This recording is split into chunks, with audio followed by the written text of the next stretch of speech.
and let's talk a little bit about 3D and 3D perspective. When we get into Spotlight and sculpting from a reference that you have overlaid on your object, that we'll get a little bit deeper into this, but just kind of the basics right now.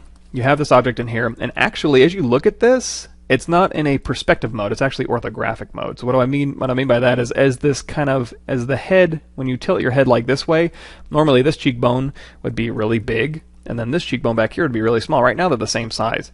If we have, you know what? I'm going to hit comma, go into Tool, and we're going to grab Nick Z's human here. This will illustrate this a little bit better.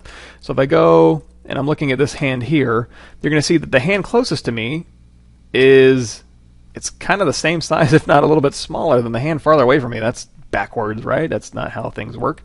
If you want to see this in perspective, you can hit this little button over here, which is Perspective Distortion, or you can hit the P key, which you can see is the hotkey.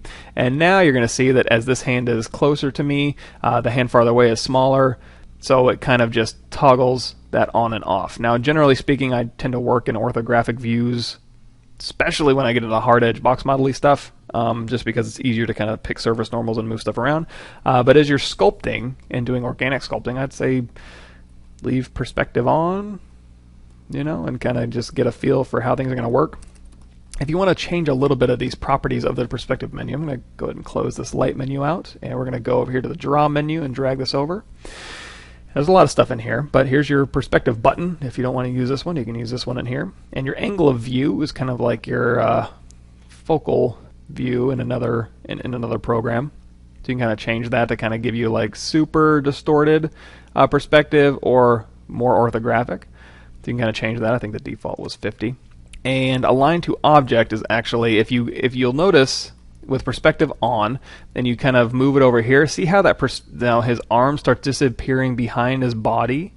The farther away from the center you get, and here the back arm starts pulling out in front. That's because align to object is off. So you can actually turn that on, and then when I move over here, it's still in perspective mode, but it doesn't like warp depending on how close you are to the center.